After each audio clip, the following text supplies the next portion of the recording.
Hello, curling fans, and welcome back to another edition of the Broom Brothers, the official podcast of the Grand Slam of Curling and the Curling Group. John Cullen with you as always, and pleased to be joined by my brother in Broom, maybe soon to be PEI Mixed Doubles champion. I was just going to say, brothers in Broom. I'm going to have a broom in my hands this weekend, John. I'm back, baby. You're back. You're playing at a provincial championship this weekend. I've got a 1 in 19 chance of being. There's 19 teams in it? 19 teams. Whoa. Oh, I didn't know PEI had 38 curlers. Yeah. I guess if you combine the two genders, we've got 19 or we've got 38. But 38, yeah.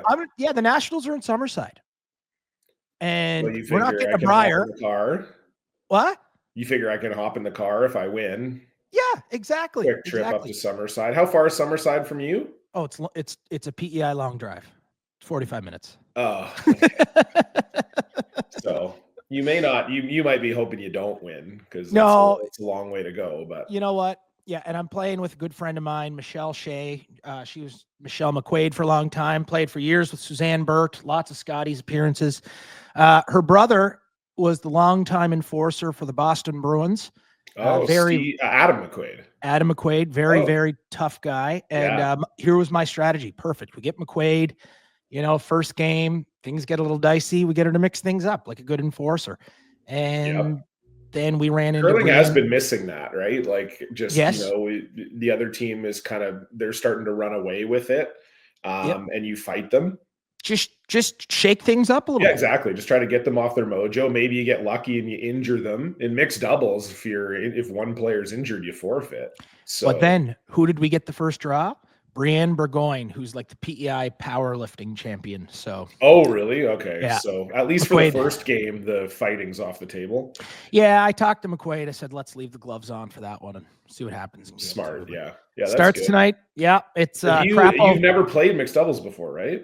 I've played once. Okay. Lost the semifinals. That was years ago. Lost the semifinals of PEI? Of PEI. Okay. Yeah. Okay. So you have a chance. Like you could win. Hey, look at if it was beer league mixed doubles, I'd be the king. No one would touch me. But it's not. And I'm worried that the roles are reversed. But you know what? Michelle's a great player, great friend, great leader. So all the faith in her. But yeah, 19 teams, man. 19 teams. That's a lot of curling.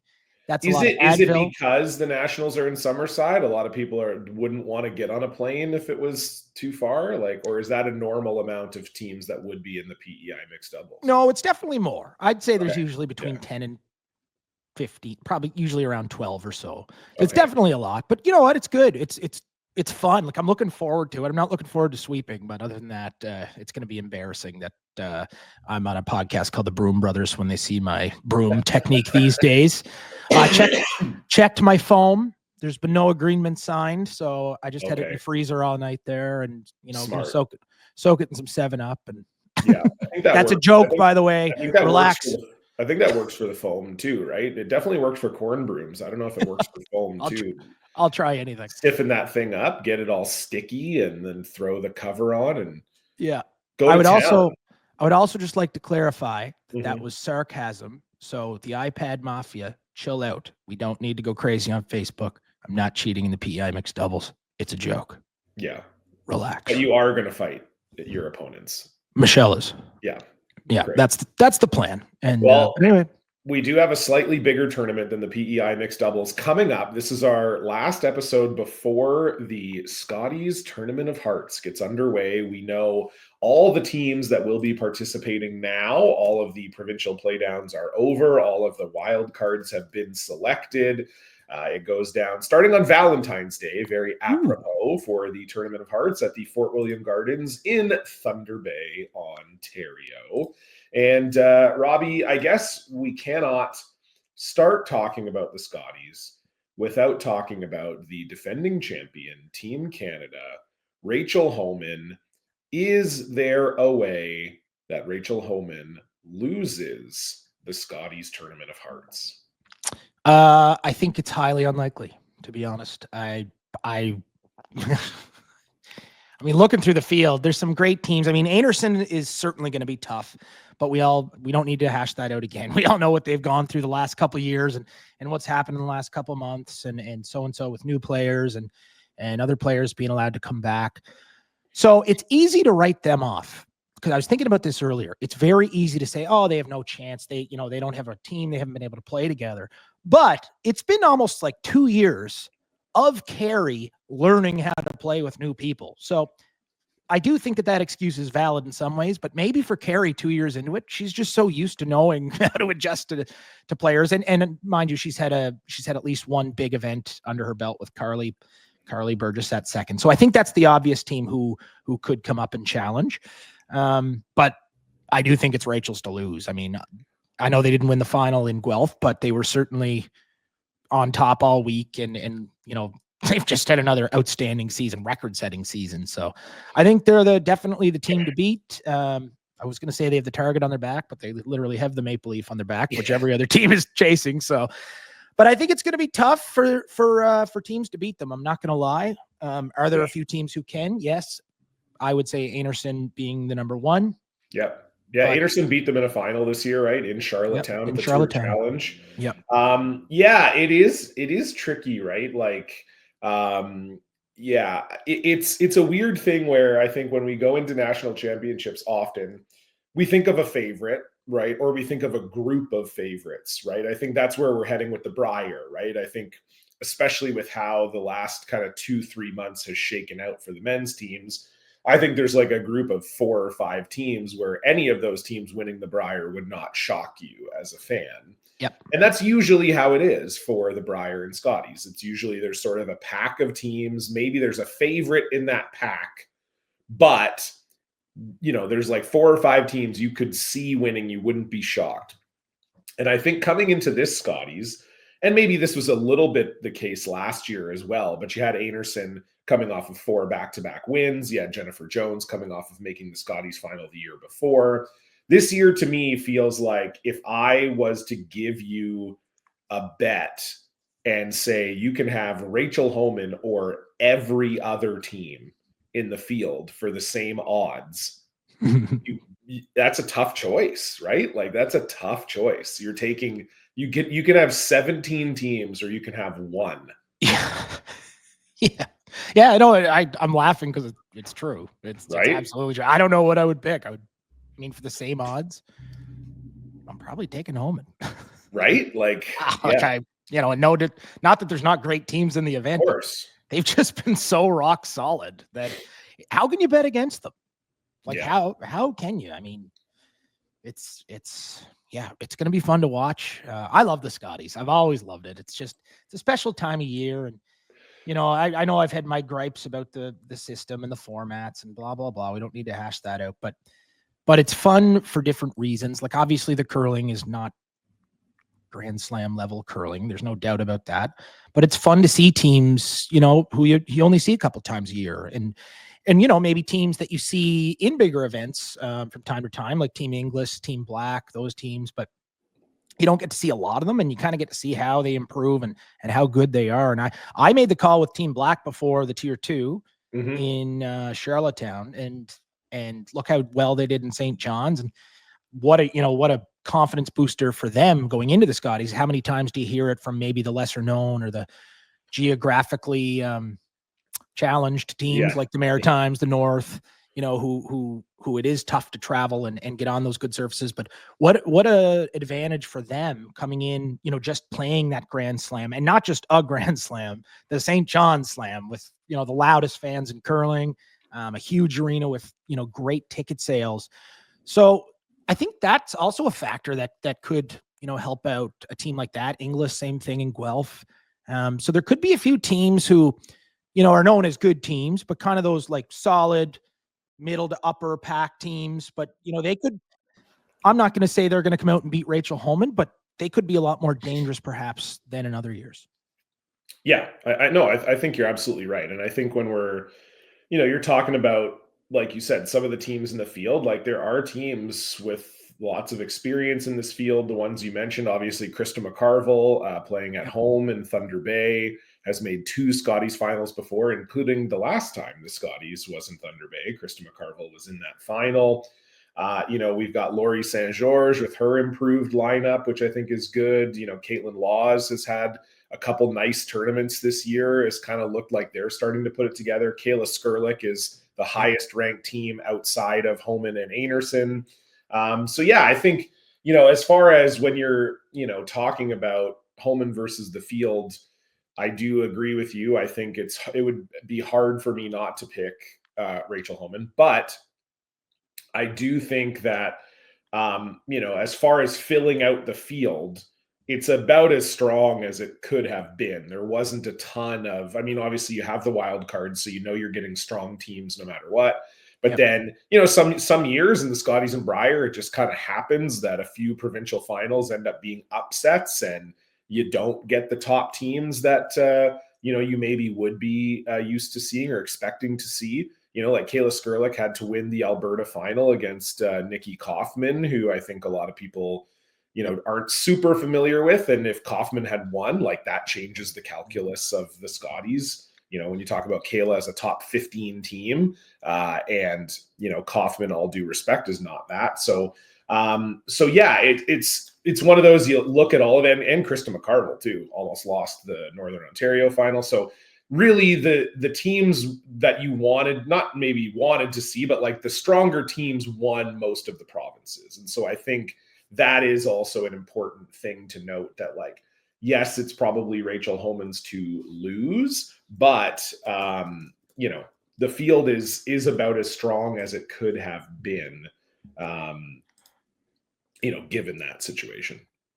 Tell you another sneaky team. And tell me a sneaky team, Robbie. Let's just go. Let's talk about our dark horses. Who's this is a sneaky, or we can call them sneaky teams. Yeah, I'm not sure if I'd put this team in the dark horse category to compete at the end of the week. Okay, sneaky. But a sneaky good team, Nunavut. Yeah, you think so? Yep, Julia Weigel can play. She's skipping that team. Yeah. But then I also saw, their third name's escaping. Sadie Pinkson. Sadie. Yeah, I coached at a juniors. She's been in a bunch of, because this is her 8th Scotties, and has also she also skipped none of it at 8 Canadian juniors. Yeah, there you go. And so I saw her at the juniors, and I remember like she was the skip, and I remember saying she can play, like she is good, and she's gonna be good. She was young then. I'd say she was 18 or 19. Yeah. But now, exactly, you said how many Scotties? 8 under her belts. So she this will be her 8th. Yeah. This 7 under her belt. So she knows what to expect. She's not going to be a deer in the headlights. But also, I believe second stone Lee Gustafson. She lived in Charlottetown for a lot of years. She did post-secondary here. She's good. She was like our go-to spare on league nights. Yeah, really good player and loves curling. So I'm going to be watching that Nunavut team. She's won some games before. She's won some games at the Scotties and at the juniors, and she doesn't live in Nunavut either. Like, I think the problem for a lot of the times the teams coming out of Nunavut is getting ice there or getting at least like decent ice there is a real challenge. Obviously, Julia, as their import, doesn't live there, lives in Ottawa.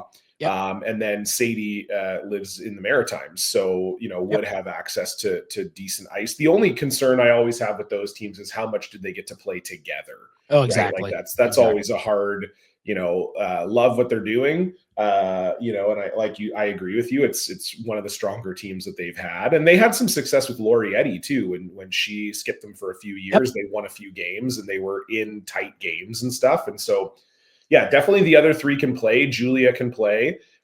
It'd just be, it's hard when you're a team that's maybe only gotten to play 20 games together this season or less, and then trying to go out and play against teams like Rachel Homan that have played 70 times and are number 1 in the world, Yeah, exactly. And lost 4, only one of which was to a Canadian team. It's definitely... It'll be a challenge, but I agree with you. I kind of like them as like a sneaky team. They're gonna be in more games than you would think, I guess, is the way that I would put it. I agree. And you know what? Listen, I of all people can make that comment because when you look at a schedule at a nationals, you kind of do that one's gonna be tough. Oh, we should win that one. We should win that one.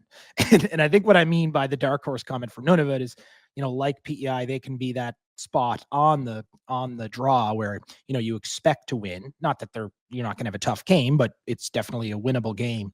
And they're gonna turn some heads, especially I think later in the week, maybe when Julia, I think it's her first time, definitely her first time skipping at the Scotties. So like she's human, like anyone. It's going to take some time to kind of get used to. But look for them at the end of the week. Once things settle in, they'll turn some heads. That's all I'm going to say. Another team, John. Okay, you got another sneaky team. I got a dark horse. Nah, this is in the dark horse category. Okay. So we've got 3 categories. We've got sneaky There's team, going to be about dark 10 horse. categories. Okay. So this is dark horse now. Okay. Corinne Brown. Okay, my girl from BC. Corinne Brown. Yep, downtown Corinne Brown. One of my favorite curlers. She and here's why. Because I was playing a gig last Tuesday night in Charlottetown at the old Dublin pub by myself. And those gigs get lonely when you're by yourself. You're a comedian. You know all about it. I do. And I looked out in the crowd, and it's always tourists in the summer in Charlottetown. Who's sitting there having a beer? Corinne Brown. I said, "What the hell are you doing here?" "Oh, I'm here in my honeymoon." So her and her husband were here golfing, and they had met up with a couple friends, and we just talked a little bit about curling and all that stuff. And she was just telling me about how focused their team is, and how ready to go they were heading into this season. And I watched the provincial final. Great job, by the way. Enjoyed the commentary. And they looked ready to go. They really looked ready to go. They looked solid. Aaron at third, Aaron Pincott, she made a lot of big shots, and Corinne's, little tap for 2. Like, I know she was playing the draw technically, but you just knew in the back of her mind that was there. And that's what she was going to make. I think it was like a back 12 kind of tap sort of thing. And but anyway, dark horse. That team always impressed me, but they looked a little sharper when I saw them in that final. Yeah, they almost made the playoffs last year at the Scotties. They had a very crazy way of getting into the Scotties last year. They got kind of trounced in the BC final, and so obviously that brings its own feelings with that. And then they needed a couple results to break right to get the final wild card spot, and then all of those results did break right for them. So they had 6 hours of disappointment and then jubilation, but then they were tired from being disappointed. It was like, I saw them in the airport that night, and it felt like they had been through the ringer that day. But yeah, they come through the front door this year. It's actually the first time they've won BC since 2020. Wow. You think of them as a team that's been around. They went to the bubble Scotties in 2021 without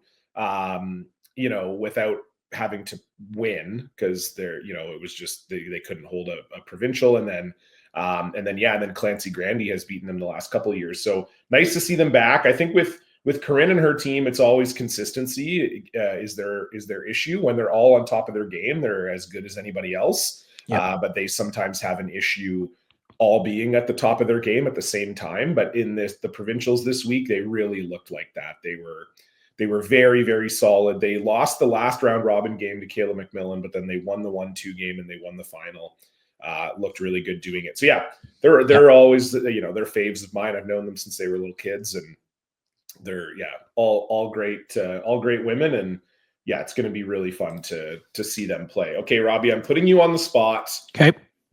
We need some predictions here. Mm-hmm. We don't need to predict a winner, because that's kind of, that's boring and whatever, but tell me who's the 4 teams you've got making the page. So we do have that convoluted playoff system where technically 6 teams are going to make the playoffs, but I want you to give me the 4 that make the final page. 1 versus 2 is Holman and Anderson. Okay. 3 versus 4, Corinne Brown versus McCarville. Okay. That's my official prediction on the page. I'd like to hear yours. Do you agree, disagree? I like that. I'm gonna disagree. I am gonna disagree. Mm-hmm. Well, I think, look, there's always a little upset floating out there in the ether. So I'm gonna say I'll say my 1-2 game will be Homan and Laws. Ooh, yep. Yeah. And then I like the way Laws has played this year. I feel like the Charlottetown, they made the semifinals, almost beat Rachel in that semifinal, played really good. They were decent in Guelph. they're, again, inconsistency is their issue, but I don't know. I got a feeling. So I'm going to go home and Laws in the 1, 2, 3, 4. I will take Anerson and I will take Christina Black. Oh, I like that call. That's pretty good. Yeah. Like the way Black is playing. I like the way Kayla Skurlik is playing too. I would love to have them in my mix, but I don't know. Black was, they won the tier 2 being one of the lowest ranked teams in the field. And then they just haven't stopped winning since then. Yeah. They've won a ton of games this season, looked really good at the Nova Scotia provincials. They looked great at the St. John Slam, made the playoffs, came through a tiebreaker there. So, and gave Anna Hasselborg a really good run in the quarterfinal there. So I like the way they're playing. I like the way they're playing right now. So that's and I got to be a little different than you too. So, and I've said this before on the podcast about Christina. She's not scared of anybody. No. You know, she's not going to get out there and oh my gosh, I have to play this team. This team is oh my gosh, it's Team Homan. Like, she's played her quite a few times this year. Yeah, knocked her she's out. Been to the show. Their first year as a team. Homans, exactly. I mean, yeah, exactly. And they've gotten better with adding Jill. I think it's the best lineup they've had in recent years. And they're well coached. Carol McLean, she's been around that team for a long time, been around the game, and she's married to Stu McLean, who's got a wealth of knowledge. And so yeah, there's a lot of good things happening for that team. By the way, Coach Carol, I do have your binoculars, and I am handing them off to Team PEI today to bring to Thunder Bay. So you will have your binoculars. She left them in St. John's. Very nice. It's going to be a fun week, though. Okay, so before we roll out of the Scotties coverage, I do just want to ask you, we talked about this before we got on the show, talking about this. Who are you nervous about? Who are you nervous about coming into the Scotties that maybe it won't quite be their week? Well, I think I'm nervous for a few teams that perhaps don't play as much. Like, I think the way that curling's gone, the Olympics has obviously taken over. And nowadays, if you want to be a true competitive curler, you got to play. These 3 and 4 events in a year, 2 hours from home, that just doesn't cut it anymore. And there's a few teams I'm looking at, 1 or 2 of them being in the Maritimes. Veronica from PEI, I looked at their schedule. They didn't travel very much. And if they did, it was regionally within the Maritimes. So just not the chances to play against those top tier teams. But at the same time, so that's what the Scotties is. It's a national championships, and not every team is, certainly trying to go to the Olympics, but they had some good games last year. But I think that if you truly want to get in there and be in the mix, that you have to play. And I would say Adams from New Brunswick, a lot of experience Melissa has, and they're a good team, but I don't think they quite played the schedule this year that might be required to sort of be in the mix at the end of the year. At the end of the week at the Scotties. And you know what? I'm not going to say I'm worried about this team. This is like a top team, but I'm going to disagree with you. And I'm going to say Caitlin Law's team. I don't know why. I really like all amazing players, Jocelyn coming off a huge win at the mixed doubles, but it just seemed like, we hadn't seen them in very many semifinals or finals this year at slams, but they're certainly capable of it. I just, I guess I haven't seen that big game out of them yet this year, but maybe this will be the week. So who knows? Selena, she had that highlight reel shot. I think it was in Nisku. Oh man. So they're certainly talented. And Caitlin, obviously you talked about her performance in Charlottetown. She was also 8 months pregnant or more. Yeah. And, to have those games, that was pretty incredible. So they've overcome, they've gone through a lot. They've played with their 5th in the lineup a few times. It's just been a bit of an odd season for them. Yeah. So that's tough. That's just tough. But you know what? Talent wise, they're capable. So yeah, I'm going to say, cause I think, I'm going to be nervous for Krista McCarville, actually. Mm-hmm. Home Scotties, which is great for them. I just feel like, with Andrea, it just hasn't quite looked as good on the ice as it does on paper, in my opinion.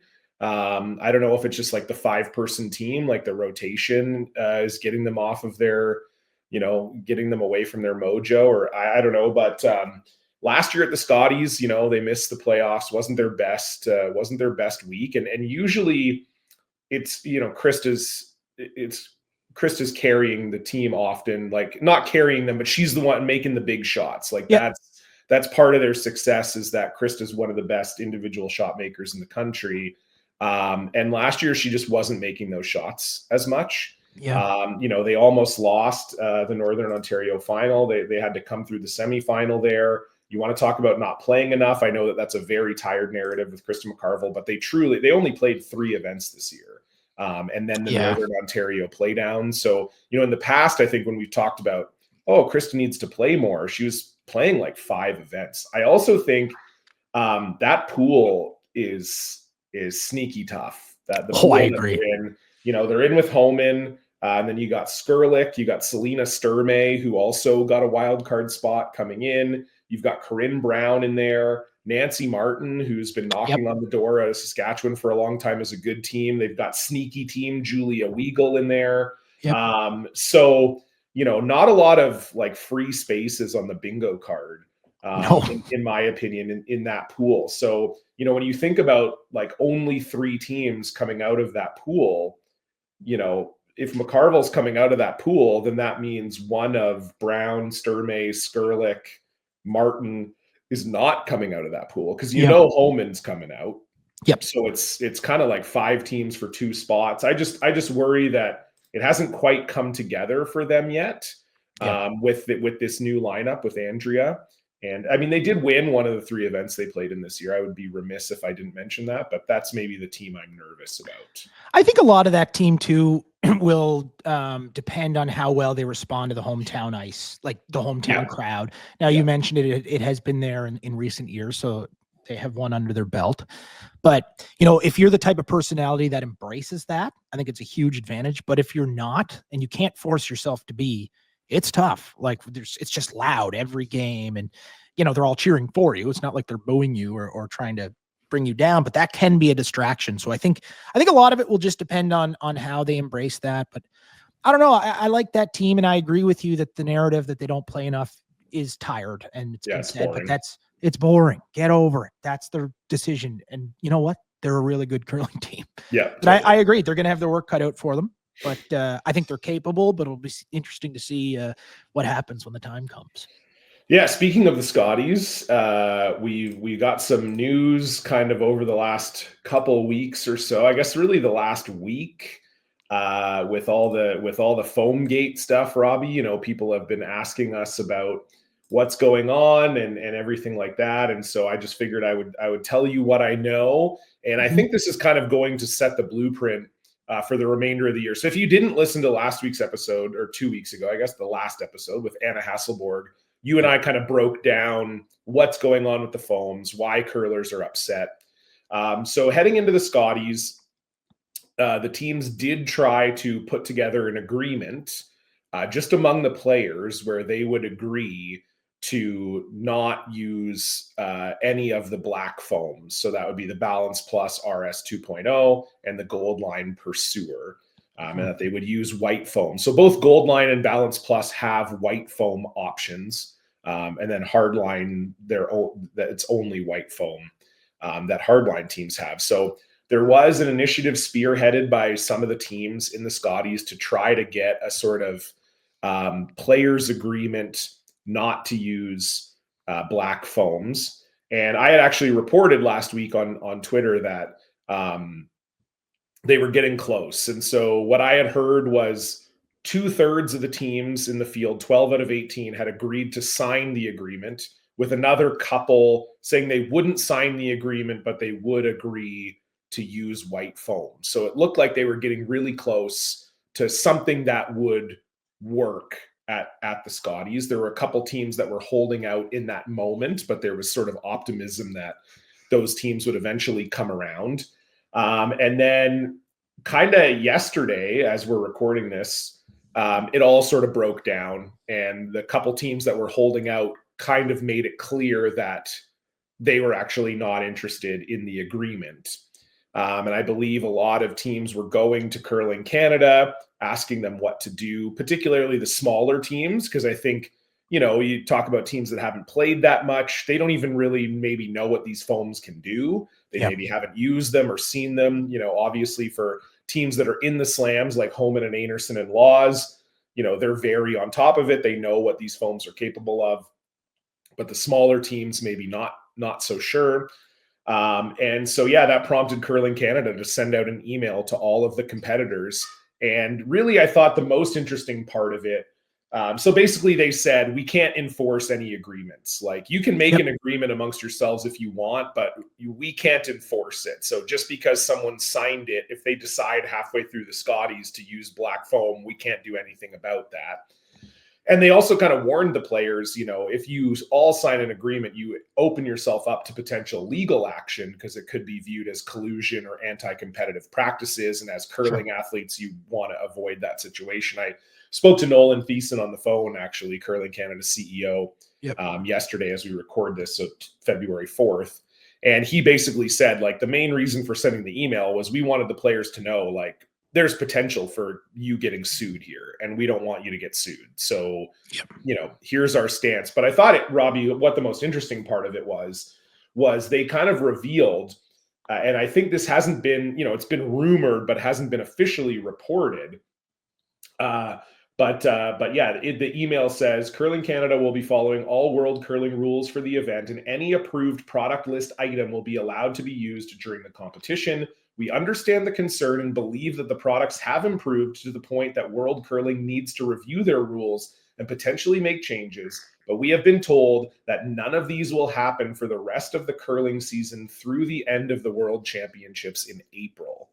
So this is, I feel like, the first acknowledgement that World Curling has basically told its member federations, we are going to look at the brooms more seriously. We are going to do some scientific testing, but we're not going to do that until the Worlds are over. Your thoughts on that?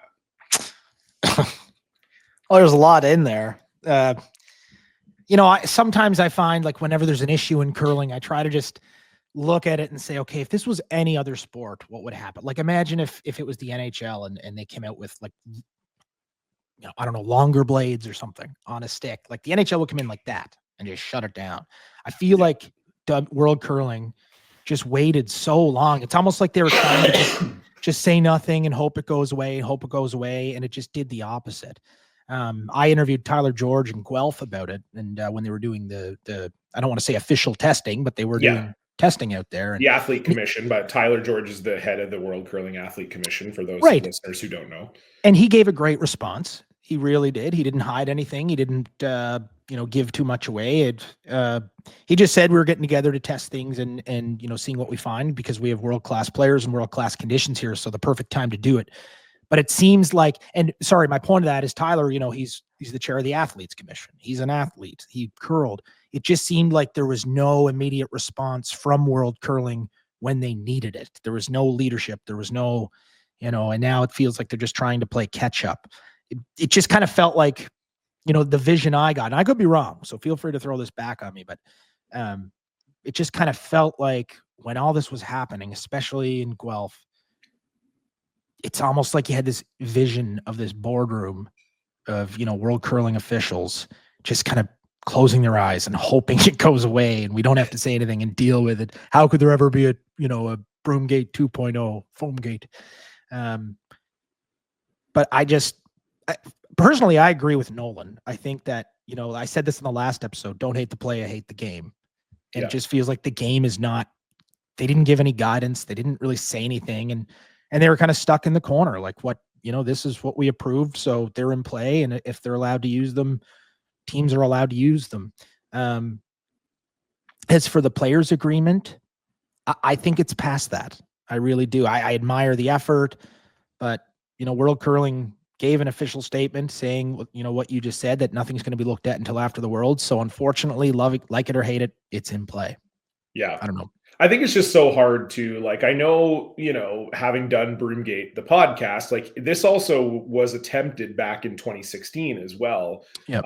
Ben Hebert and a group of players tried to set up a gentleman's agreement before the Brier that year, because they had also kind of seen what happened at the Scotties. It was a bit of a shit show that season. Yep. And they were trying to avoid some of the mistakes that they felt they saw at the Scotties. And it's just so hard to get every team on the same page with all of that stuff, right? Yep. And so, yeah, I think it's, pardon me, to your point, Robbie, I agree. Leaving it in the hands of the players like they did in the Broomgate year, like you would think that they would have learned from that. Exactly. Like that's the main thing you think they would have learned from is like, why is it on the players? Why do the players feel like they are the ones that need to form an agreement? Because the thing is too, right? It puts you in a situation like in Guelph, like what happened to John Epping, where instead of feeling attacked by World Curling, right? Like if World Curling came out and said, we're banning the black foams until we can figure out what's going on, then John Epping can be mad, but he can be mad at World Curling because, why did you, this is our sponsor. You don't know enough about the brooms, whatever. But the way it's set up is, people have personal relationships with each other. They have to go out on the ice and curl against each other, and you're making them decide. And that's the part that like imagine, like you said, the NHL, imagine trying to get players on two teams to agree to not use a certain stick because the stick is too good, or like it just, you're laughing because that is ridiculous. Exactly. In any other sport, it would seem ridiculous. Yep, but for exactly. some reason in curling, we're like, oh no, you guys can figure it out. And so, I just think it's unfortunate the way it's been handled and that things along these lines aren't happening quicker. But at the same time, it is what it is. The teams are just going to have to use what's in front of them. And like I said, I tweeted this yesterday too, but I think we could see teams agree to put foams away on an individual game basis. I think we could see that where it's not a formal agreement. You're not risking any legal action by, let's say you're getting ready to play the semifinal and you go up to the other team and you say, hey, should we both, strap the white foams on for this game? And they go, yep. And you go, yep. Okay, great. And that's how you play it out. I think we could see that. I believe that's what is happening behind the scenes for the Brier. That there are, I think the teams that maybe would be concerned about this and would want this to be a little more regulated tends to be the top teams because they're the ones who really know what's going on with the brooms, have been playing in the slams. I do believe the top teams at the Brier are trying to make, they're sort of saying, look, we saw what happened with the Scotties. We know players' agreements don't work.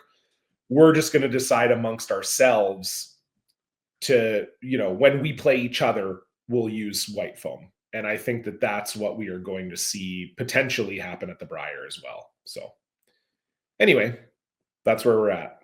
Foamgate. And I just, in my opinion, it's just unfortunate for the players. Yeah. That they're trying to go into this, arguably the biggest tournament of the year, and they have to worry about what equipment they can use against which teams. And, it just, I'm not going to backtrack, but you basically summed it up exactly what I was thinking with your statement. And like you said, any other sport, and I say this about curling all the time, if this were any other sport, this wouldn't be a thing, whether it's brooms, equipment, formats for certain tournaments, or, doing a job as a sports arena announcer and sounding like a sports arena announcer, but being told you can't. Just like, if this was any other sport. God forbid you get the crowd excited. Okay, well, very quickly, I forgot to mention this off the top. We're going to be joined by recently crowned U.S. men's champion Korey Dropkin is going to drop in for an interview with us. I bet no one's ever said that before. No, we should get that on a Canva graphic. Before we bring Korey in, let's talk about it. Korey wins his first, well, not his first. He won in 2021, but again, that was a COVID year. John Schuster wasn't at that U.S. Championships. So, I think we'll see. I'm going to ask Korey when we talk to him here coming up, but does he think this is his first sort of real championship or not? I would bet based on his reaction when he won that is how he's feeling about it. But yeah, we have Korey Dropkin winning a U.S. championships that John Schuster is in. Schuster doesn't even make the final. Korey defeats, up to that point, undefeated Danny Casper, the ghost man, in the final. What break it all down, Robbie? How did you feel about the big Dropkin hoist? Well, Korey earned it. Like that last shot he made, that was nice. Yeah. That was a pistol to win that. 2 comments. One, Korey Dropkin deserves to win a national championship. He works his ass off. He plays a lot, puts the time in, on and off the ice. Like obviously, he posts videos of him training in the off season. Like, curling is a 12-month commitment for him. I wish he'd stop doing that. Actually, makes me look. My wife sees that and goes, "What are you doing? What are you doing right now?" Hey, speak for yourself. I'm going to play game 1 of the mixed doubles. Yeah, exactly. Yeah, I am speaking for myself. As I read the rule book. Yeah. Power play? Isn't that in hockey? What? No, but going back to Dropkin, I was really happy to see them. And I love the Schusty boys. We're, Matt. Of course. Great guys. Buddies and great guys. All 4 of them. But you know what? It was nice to see Dropkin win it. They definitely deserve it. And they earned it, as I said. And also that Casper, Danny Casper, I saw him last year in the Tier 2 final. And then I believe they won and got to the Canadian Open in January. They're a good team. Yeah, and we see it in Canada every, I don't know, 8 to 12 years, but there's always a small changing of the guard, and this could be it in the US.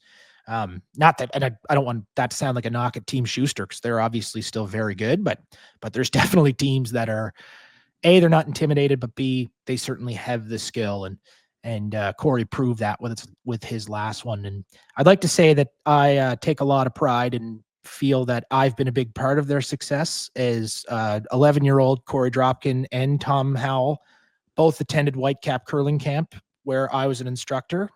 This would be like 2006, 2007.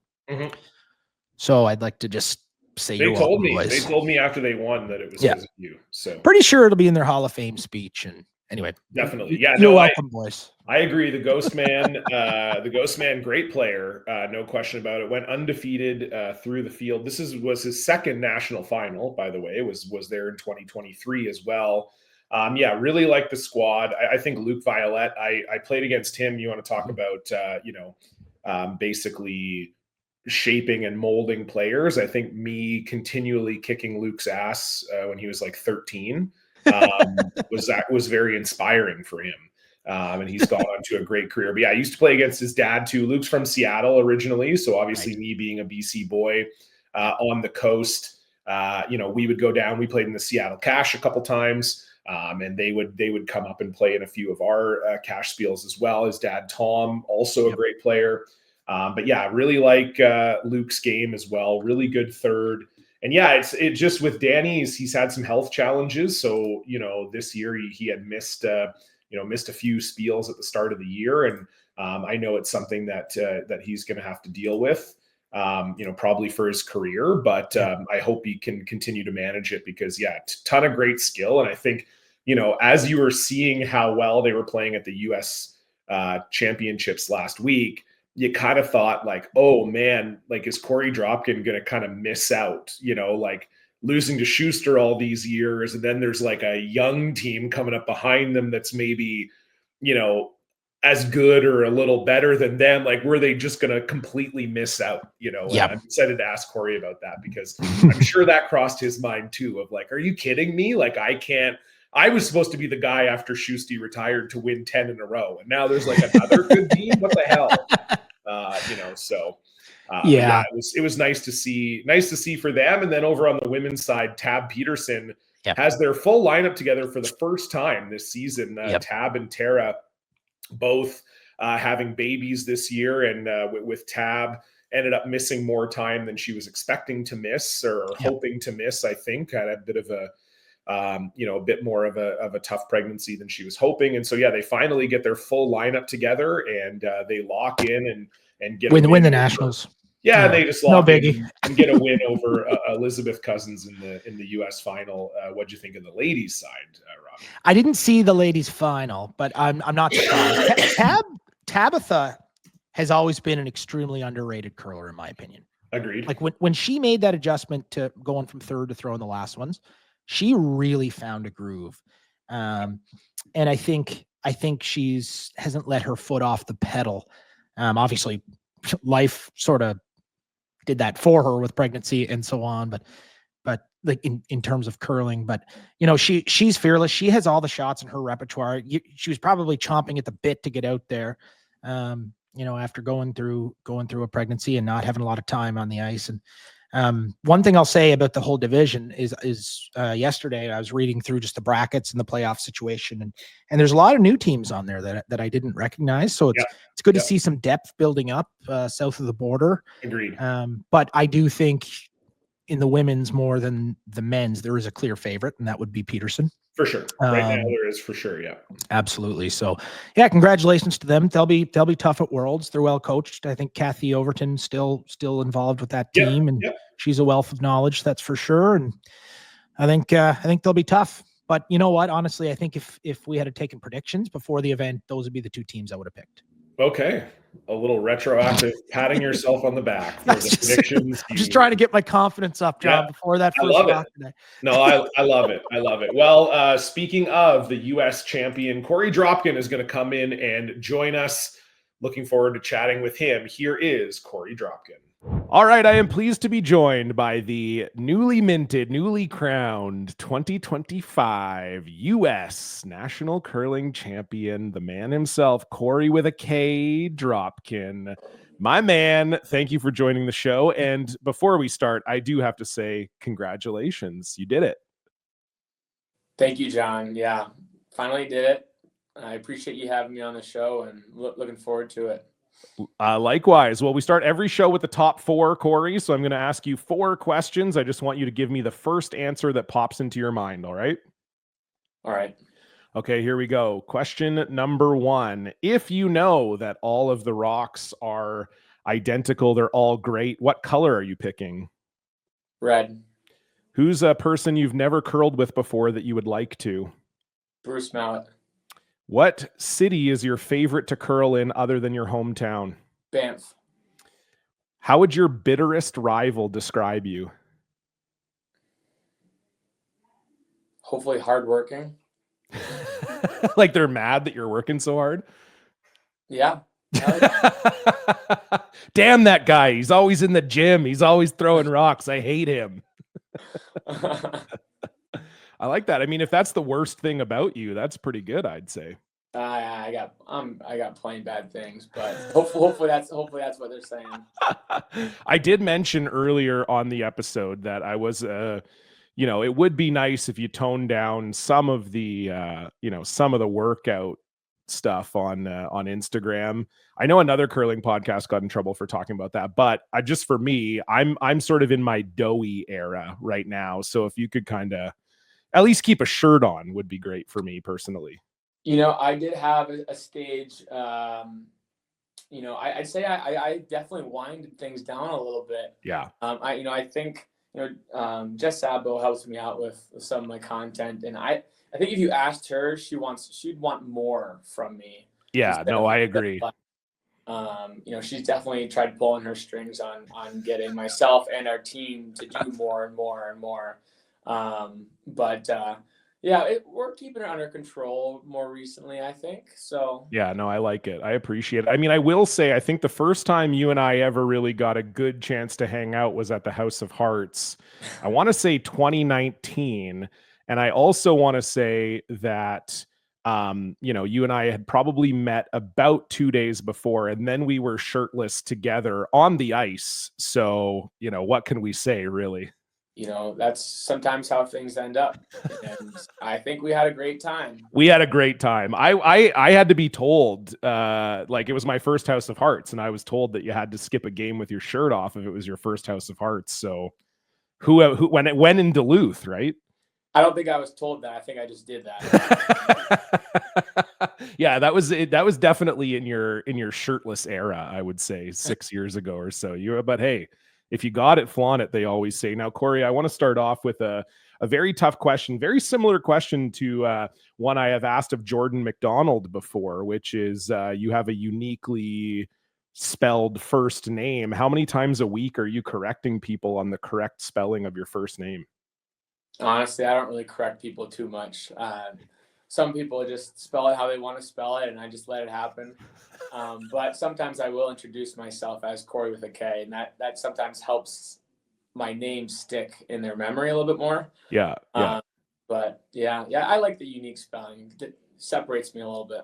I agree. But then even when you say Korey with a K, they might go Kory. That is true. Tricky. And it must have been tough back in the day when Kroy Nürnberger was curling. There must have been a lot of confusion. Korey, Kroy, the hell you guys got going on down there? I don't know, but I will say that over in Madison, that's actually where I met the first other Korey, Korey, this past year at the Madtown Double Down. Great spiel, by the way, shout out. But I've heard very good things about that. Yeah, he was bartending. I got a beer from him, and I just absolutely loved it. He was a super nice guy. He's a Korey, and I just appreciated it. One time I sort of a similar story. I feel like when you meet someone with, you know, a similar thing, you have a connection. One time I got pulled over by a police officer for turning left at an intersection I shouldn't have. And then he saw that my birthday was Halloween, and he was also born on Halloween, and he just didn't give me a ticket. And I was like, what is happening right now? This is amazing. Wow. Maybe a similar vibe in Madtown Double Down. Yeah, absolutely. That's pretty darn cool. Now, Korey, I feel like this is a basic question, but I don't know the answer to it. So I wanted to hear it from you for myself, but also maybe for the fans. I think Canadians, you know, we know of the U.S. curling hotbeds, you know, Washington State, obviously Minnesota, Wisconsin. You're from Massachusetts. I feel like Canadians don't think of that necessarily as a curling hotbed. How did you start in curling? What did curling in Massachusetts look like?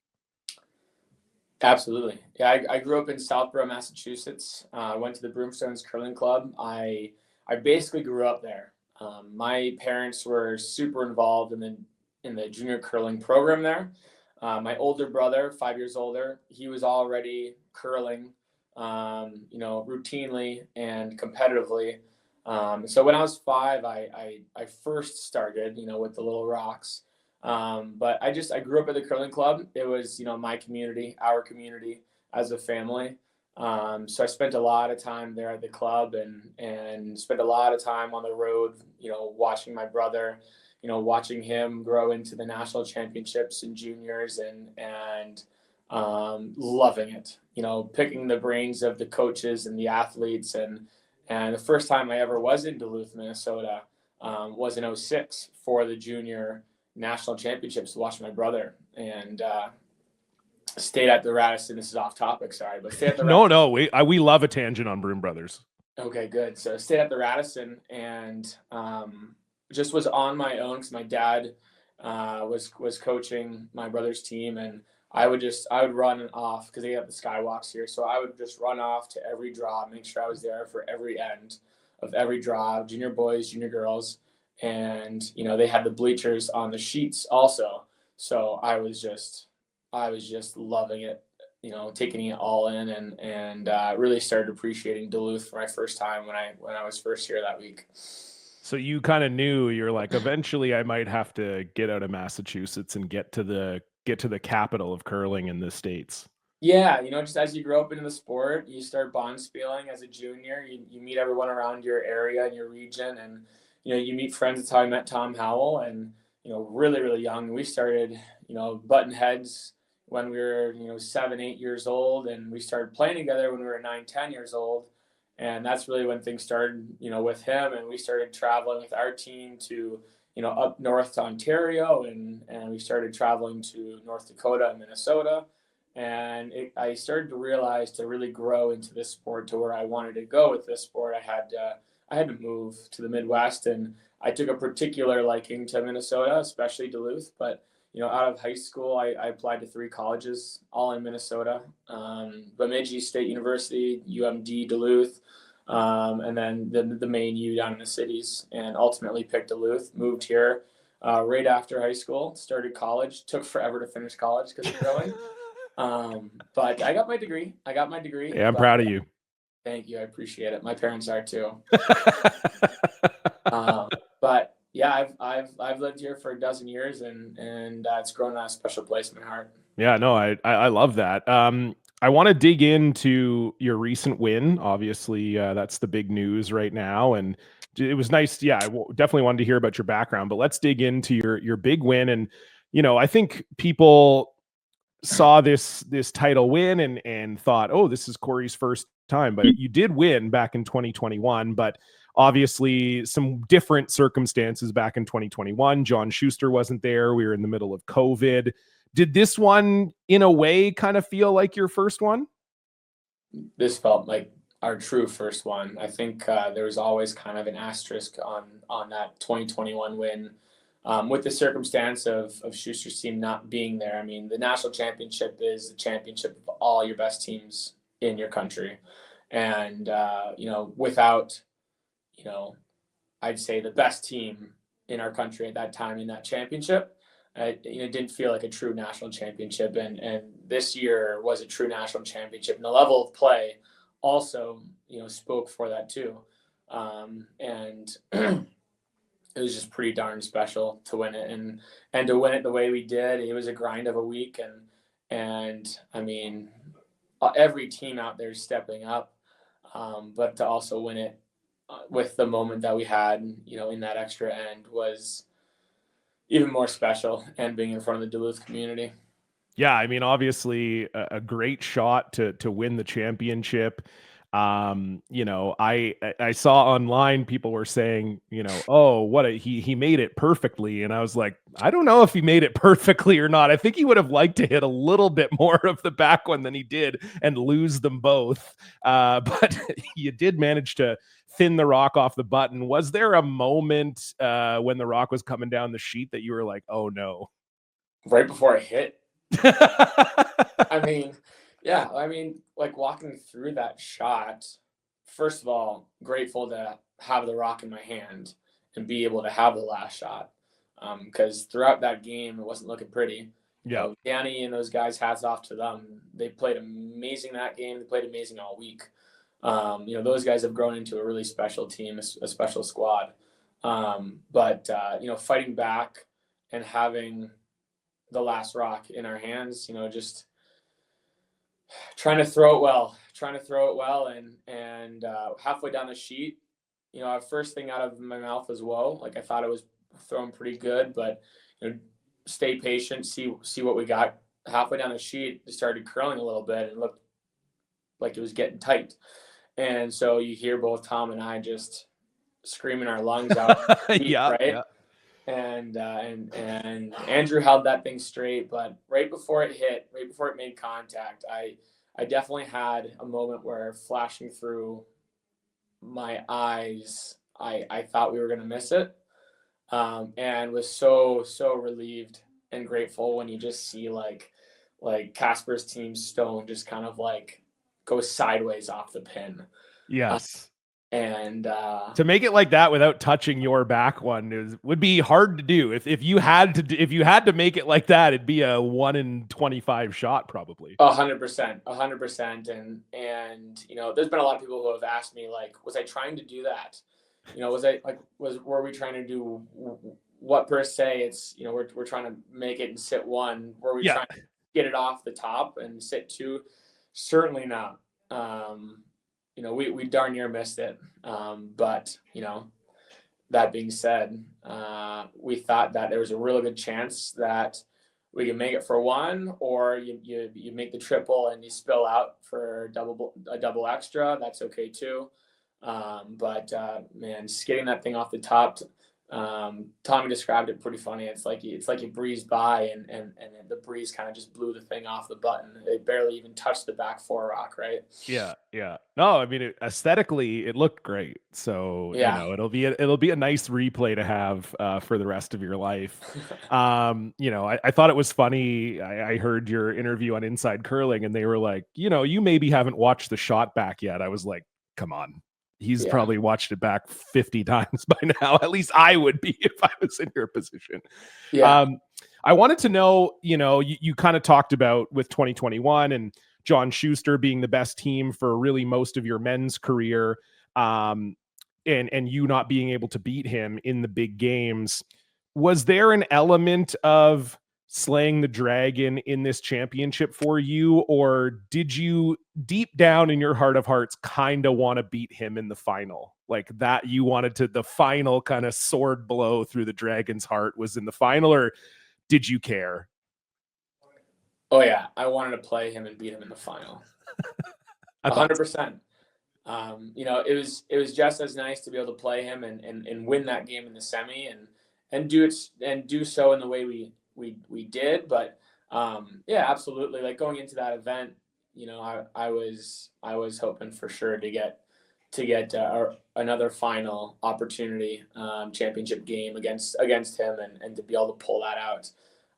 But being in the final and playing against Casper's team, I mean, those guys are more than worthy, and they played so too. Those guys really raised the bar for, I think, everyone at the championship. They played so good. You go through undefeated, right? And you know, feel for them too. Like you go through undefeated and you lose one game, and that's the game, right? Yeah, they have a better record than you on the week. Yeah. Oh yeah. Yeah. Oh yeah. But that's sports, right? For sure. Yeah, exactly. No, I've heard a few people. Sorry, go ahead. Oh, yeah, I've definitely heard that from a few people. Oh, they had a better record than you. Thank you. Thank you. I appreciate it. I did. My name will be going on the trophy, however. So Yeah. I will be playing in the Worlds in 6 weeks or so.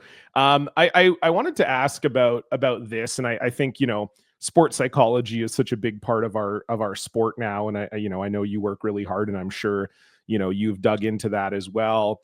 You know, obviously John Schuster has been sort of your boogeyman, and he's, you know, quite a bit older than you. He's a decade older than you, but has been kind of able to hold you off for the last 7, 8, 9 years, however many you want to go back. Mm-hmm. And then to your point, Danny Casper, the ghost man, I mean, he has been coming up and looking amazing the last couple of years. And I was curious, had it sort of crossed your mind that like you were gonna get it from both sides, that like maybe you were going to, oh, I could never beat John Schuster, and then I missed my chance because now Danny Casper's getting too good? Like, did that ever cross your mind? Not really. I guess, you know, I love the competition that it brings. I mean, I think when you have a situation like that, you know, as you know, Scottish curling does, and as Canada curling always has, and as well as Swiss curling, you know, having multiple teams that are at such a high level is good for everybody. I hadn't really thought about it in that direction, where you know, miss an opportunity against John, and then, you know, Danny comes in and just say, you know, for lack of better terms, expires us or something like that, right? Definitely grateful that wasn't the case this past week.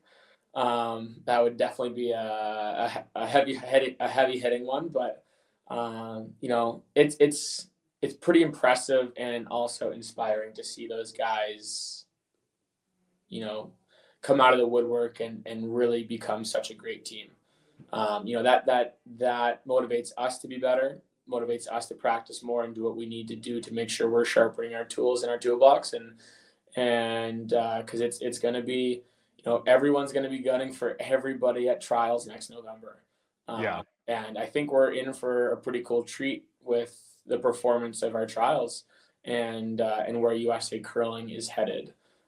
So, you know, I'd say it's a blessing for USA curling to have, you know, such a young, amazing team like Casper's team is, as well as Samson. And we have more than just them coming up. So, you know, we got some good talent in USA curling. Well, and I think John would have said the same about you, right? That's what you kind of did for him. I remember at the last trials, you know, he had a moment with you right as soon as he won, kind of telling you when he shook your hand, you know, this was the hardest we've ever been pushed, and congratulations. You know, you kind of did that for John. So I guess it is, you know, somewhat introspective of you to realize that, you know, maybe Casper can be that foil for you a little bit too. Yeah, absolutely. And the nice part too is like those guys are such great guys that, you know, you can be friends off the ice and you know, in a way friends on the ice too. But I mean, the camaraderie, I think of you know, that situation is great for the sport as well as for us as athletes. I think we all have a lot of respect for each other. Yeah, no, it's evident. And I think as Canadian fans, I grew up in an era where, we didn't care too much what was going on in the US. No offense to all of our American listeners, but that was just the way it was. It was kind of like, whoever wins the US championship, whatever. My team is the 15th best team in Canada, and we're probably better than the US champion. And now that's totally changed, right? It's become not only something that's been interesting to follow, but like we're actively watching it, I'm logging on, I'm going, okay, this is a huge final. I want to see this game. These are great games being played. I think there's no question about that USA curling is on the rise, and that's only great for the sport. You had changed your lineup this year. You kind of rejigged things a little bit. You got Tom in the house now throwing third, Andrew down at second. Can you tell me a little bit about what brought about those lineup changes? And do you think that was sort of the key that kind of unlocked something that allowed you guys to finally get over the hump this week? Yeah, absolutely. I mean, I think we were kind of in a little bit of a slump. I wouldn't say we had the greatest season, John. We started off and we kind of just stayed at like decent curling, but nothing excellent, nothing fantastic coming out of us. We were losing tight games, to great teams, but you got to start. There's a time where you got to start winning those games. We were also dealing with a lot throughout the season. Cooch, he was playing second. He went through. He's got some hip problems where he's got this micro tear. So he's been kind of battling that, the pain. And so it's a lot of for him has been working with pain tolerance and managing that situation. So we were without him for a few weeks, a few competitions, playing three-handed.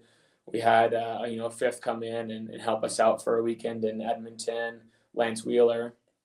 Kind of just got to a point where we just needed to make a shift, see if we can spice things up a little bit. Tom's always played lead the last handful of years, but certainly knew he's capable of way more than that. But he's always one of the best team players out there that you can ever ask for. And all four of our guys are, we just want to win.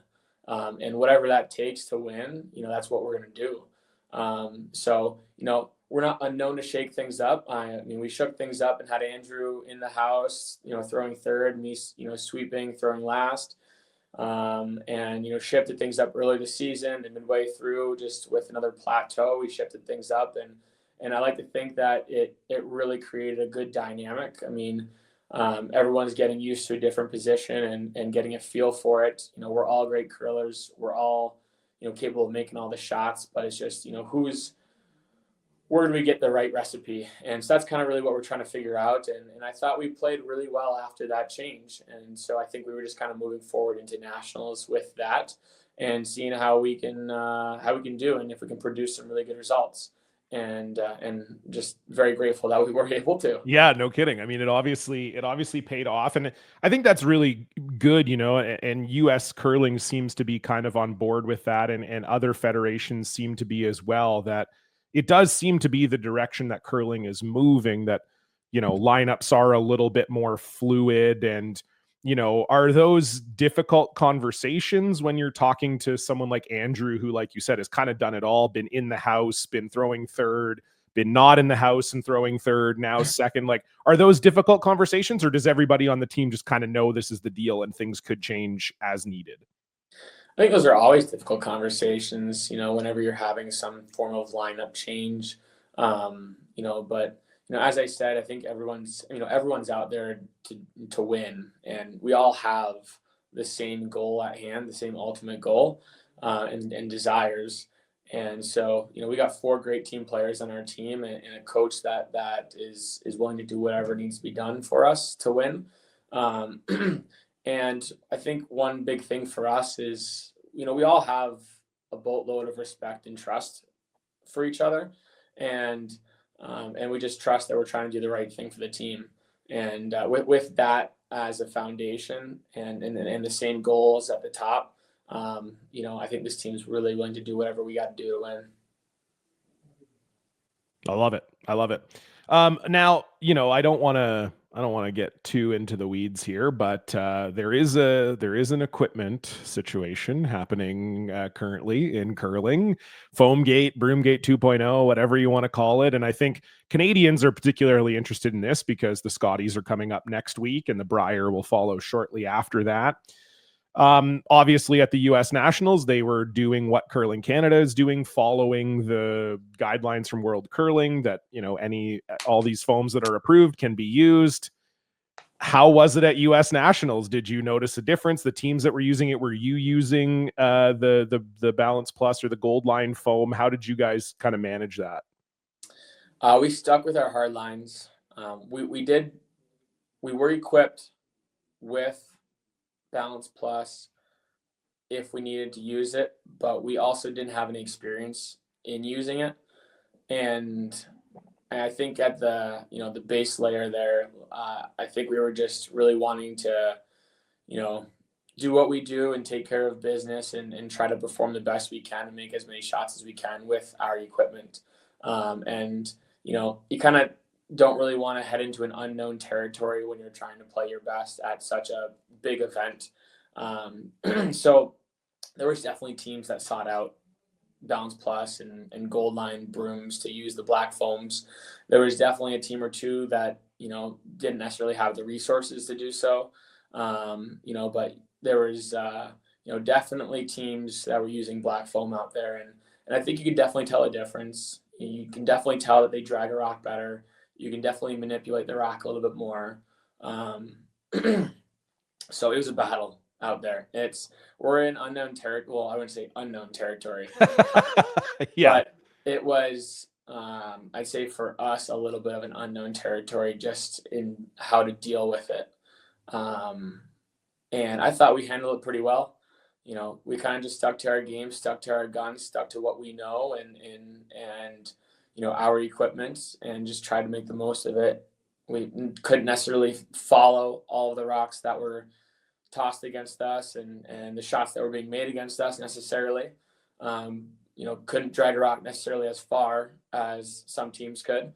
But that left it in the hands of our capabilities. And we just trusted that we were capable of winning without that extra bump. And obviously it worked out. So yeah, it's going to be interesting to see if teams follow a similar lead where maybe they don't know how to use the brooms as well, or they feel confident with a certain broom. I can imagine it was tough mentally. Sometimes you see some shots made against you and you go, oh boy, it'd be nice if we had those or they didn't have those. Yeah. But go ahead. Oh yeah. Sorry about that. No, it was definitely tough. Like mentally, trying to keep composure when things like that happen. You're like, oh my goodness, this is crazy. But that being said, also bravo and kudos to those teams that sought out the equipment and got themselves prepared and managing the rocks as they did, because that also takes another level of preparation. Those teams knew that it was going to be allowed. There wasn't going to be a change to world curling, and so they prepared properly. So also kudos to them. We weren't quite there, and we just did what we could and tried to stay mentally sharp and composed and make what we could. I would imagine for Worlds, you're going to put some time in with those brooms. Yeah, we'll see. Kind of, we'll definitely test some things out and see what's needed. But I wouldn't say anything's off the table. Yeah, fair. Okay, I just have a couple more, and I want to step back a little bit.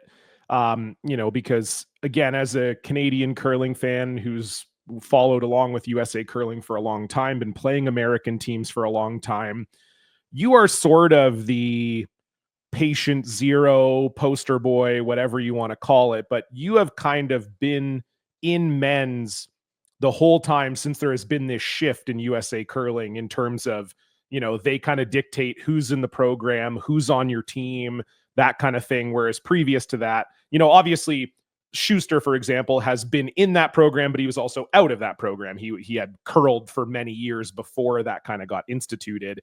And it was also a bit of a controversy in 2018 that he wasn't in that program, but we won't dig into that. But I'm just curious, you're kind of the guy, the sort of first main guy who's kind of come up all the way in men's with this sort of system.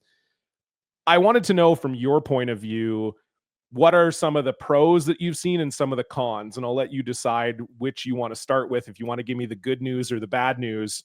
But I think, again, as Canadians, we're always curious about this kind of thing. And maybe Canada's heading towards this kind of model too. In your 10 years or so in the program, how have you kind of seen it? It's a really loaded question. Well, I told you I was going to make you think a little bit on here. Yeah. I guess to start off, I think it's important to say that I'm been very grateful to be in the situation that I have been in. USA Curling has supported me, from my junior days on, and made the transitions easier. And the financial backing is super appreciated. That comes with a lot of pressure, kind of being in that spotlight that, if you don't succeed, the outsiders are, give you a little bit of heat for it. And I think that pressure is definitely stacked over the years of being so close, but not being able to break through necessarily. So pros or cons, just is what it is at that point. And when you're an elite athlete, there's going to be pressure on you, and you just need to figure out how to perform, and everyone's got the capabilities. You just got to mentally put it together. And I think that's been one of the pieces that I've been trying to work on the most.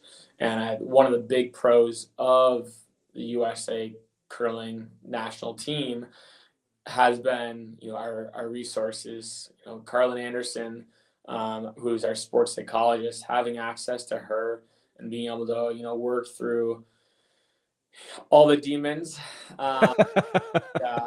and really create sort of, say, a mental management system that I can fall back to, in the most pressuresome situations, has been, I would say, the most valuable resource. She has been wonderful to be able to continue to talk through, these situations, the big losses, when you're just so darn close to making it happen, but you just don't, you miss that big one, or you miss a series of small shots that create the result that's unfavored. And how do you come back and capitalize next opportunity? We've got our our trainer, Mike Galentian, who's been an amazing resource. He's with you whenever you're, at a national championship or a world championship in your Team USA, working on you, helping you with workouts. He programs darn near all of our athletes that are on the national team, but in person works with everyone that's at the training house down in the cities. Fortunately, being up in Duluth, I don't necessarily get that extra resource of having that in-person training. I would love that, but that's not really what my situation allows. There's so many pros. Of course, you can certainly talk about, some of the cons being, a bit particular with who, say, they allow you to work with versus maybe, over the years, maybe some folks that you'd want to work with or pull in just for certain weekends or whatever that might be. It's definitely monitored, right? But I wouldn't say that's a bad thing necessarily either. I mean, they got to do what they got to do to, support their athletes as well as, secure their investments and so forth. But yeah, that's kind of, I guess that's the synopsis of the short summary. That could be the whole podcast, probably, I'm sure. But yeah, absolutely. Yeah. I think people are just curious about that. I mean, I know I am for sure, especially when it switches, right? Because like I said, I think Canada, it's possible in the next 5 or 10 years, we end up switching to that kind of model too. One thing that we've talked about a lot up here over the last year, and I'm sure as an American, you've been kind of sitting back and laughing at us a little bit, but has been all the team changes. And we are starting to hear a little bit of, oh, geez, should this even be allowed? Should there be general managers, or should Dave Murdoch be telling people who they're curling with? is that an aspect of the program that you like? Like, tell me about that side of it, because, you know, your team gets somewhat assembled. Do you have a say because you're the skip? Like, are they consulting you? Hey, who would you like to play with? Or was it just when the last quad ended, it's like you got Howell, Stupera, and Fenner, go to work? Like, how does that all shake out? Yeah, interesting question. I think the best way to put it is that the national team makes the final say. They've certainly realized over the years that they need chemistry in the team. You know, chemistry is an important part of our sport. Your guys and your girls need to get along, and so they definitely work with the athletes when it comes to forming teams. You know, final decisions always happen at the top. You know, but you know, suggestions and recommendations, they're always open ears with. You know, but ultimately, you know, they kind of get their the final stamp of approval with teams, lineup changes, you know, fifth players, you know, especially fifth player at, you know, Worlds or Olympics. You know, as I said, you know, they've got, this is an investment of theirs, and they got to secure their investment and do what they think is right. And so that's definitely part of, like, you know, you got Canada curling this year, and you got all these lineup changes that are happening amidst the year. You know, you wouldn't really see that on the national team in the U.S. You know, unless it's like really needed and you get the stamp of approval at the top, right? Right. But that itself has been, you know, pretty amusing and interesting, and kind of, and for us to like be, you know, on the side seats, right, watching it all happen. But yeah, definitely completely different structure, and it's interesting how they both play out. Do you like it? Like, do you kind of like that decision's a little bit out of your hands and you don't have to make those super tough phone calls? It's, you know, it's nice to an extent. I think, again, there's pros and cons to both. You know, you kind of, I would say that it's definitely nice in some situations to be able to just rely on the U.S. national team to make the right call. But in a sport so small, you know, notoriously there's someone that's kind of just, you know, putting their shoes on and making the decisions. And, you know, I know that happens a lot just on teams around tour. You know, it's certainly not unknown still with USA curling. That still happens amongst the teams. You know, but not necessarily all the time. Fair. Yeah. No, I was just, you know, something I was curious about. Last question before we move into a little bit of fun before I let you go.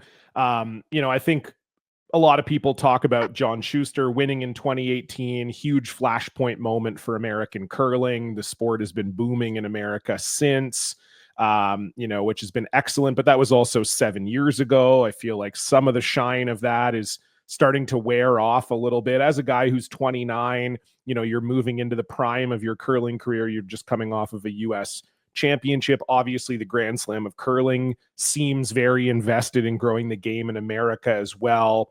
Where would you like to see the game head in the States in the next 5 to 10 years? Like, what are some steps that you could see to like really keep the sport's growth in America continuing? Yeah, I would love to see more slam. I would love to see slams in the U.S. And I know Nick Solsky's working on that. You know, his goal is to for sure have one next year in the U.S. And yep. I think that's important for us. I think having multiple big events that we can pull in good crowds, but also pull in, you know, networks that want to expose it throughout U.S. streams. That's going to be a big one that we need to continue the growth of it. Especially post Olympics 2026. You know, we need a medal at the Olympics in 2026, and that's what we're going to be gearing for. That's what I'm going to be gearing for with my teams. And I think with that, as well as a surge of more big level events in the U.S., it's going to be important. You know, otherwise we might just see it continue to, you know, spike and then kind of fizzle out as the next quad starts, right? So it'd be pretty darn cool to to get some mainstream networks that more attached to our sport. And I think we need to give them the right product that provides for that kind of entertainment and allows for that growth. What's that product in your mind? I don't know. We're going to find out. We're gonna find You're like, out. I'm not making that decision. Leave me alone. Yeah, I just want it to be more entertaining. That's not me to decide, but I trust the people at the top right now that are making pretty big changes. I think it'd be a pretty bright future. Yeah, no, I agree. Okay, final question. As you maybe know from listening to the Broom Brothers previously, I do like to dig up a little bit of dirt on my guests, see what I can find out. And so, Korey, I have heard that your favorite food is chim chim. Can you tell me about that, please? When'd you call Chris? I can't reveal my sources. Yeah. So you want the backstory on that one? Yeah. Oh, yeah. I would like you to tell me the story about how your favorite food came to be something called chim chim. Yeah. Well, favorite food or not, I wasn't super experienced in the Indian cuisine, and we were at a restaurant on tour when I was playing with Chris and Heater and Tom, and I am usually the one that the jokes are played on, the test subject. And I was taking a restroom break, and while I was gone, they decided that they wanted some more naan, and decided that when I got back, they were going to tell me to order some more chim chim. And not knowing much about the cuisine, I ordered some more chim chim, and the server looks at me like I'm crazy. And these three just start cracking up at the table, and I'm just like turned bright red, right? Like, what kind of stupid thing did they just have me do? Because you didn't know it was called naan, right? In your mind, you're just like, what? I don't know. It's chim chim. This beautiful bread that was so delicious. It's got to be called chim chim. Plies just asked me to ask for more chim chim. Well, I'll tell you what, I'm going to go ask for some more chim chim. And I was definitely made to be a fool during that meal. So that's some good dirt. There's a lot more out there, I'm sure. Yeah, I was told there's a lot that, maybe wouldn't make it to a podcast. But anyway, I do appreciate you going down the chim chim road with me. Korey, Thanks so much for joining us. Again, congratulations on your big win. Best of luck at the Worlds. And just can't wait to see what's in store for you in the future. You're a bright light in this sport, and we're lucky to have you. Awesome. Thank you, John. Thanks for having me. All right. So there you have it. Great chat with Korey. Always awesome to chat to him. Again, congratulations on his big win in the U.S. Championships. We'll see him at the Men's Worlds in Moose Jaw coming up in April. Robbie, it's the end of the show. Mm-hmm. That means it's time to play a game. And I feel like people really enjoyed the over-under game that we played the very first Broom Brothers episode. And I figured with the Scotties coming up, it's going to be a Scotties themed over-under. So I'm going to give you some various over-under scenarios for the Scotties, and we'll see where you land with all of this. Okay, hit me. All right, Kerri Einarson finish over-under 2.5. Over being like top two. Correct. Over. Okay, so you have Einarson in the final. Yep, okay. I do. All right, I like it. All right, I feel like we gotta give one out to your homies here, the PEI homies, Jane DeCarlo. Over under PEI wins 2.5. Under. Yeah, it's a tough pool. It's a very tough pool. Yeah, I agree. No, I agree. It is a tough pool. That is, it's tough. Okay, there was a few teams we neglected to really dig into. That I think are, all have a chance, especially in the pool B, which is probably the softer of the two pools. So win totals, and I'm going to give you the same win total for all three of these teams. Okay. And you're going to tell me over under. So the win total is 3.5. Okay. Over under. Kate Cameron. Over. Christina Black. Oh, no, sorry. Wrong one. Danielle Inglis.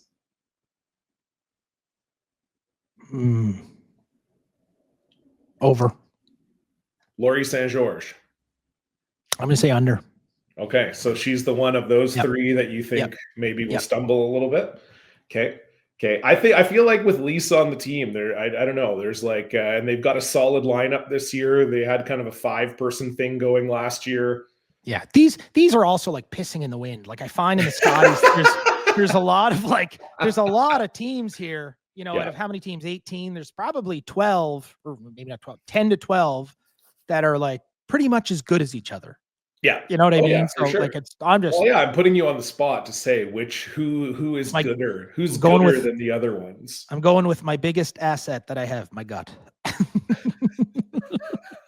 And at this point, what more could you have? Yeah, exactly. Okay.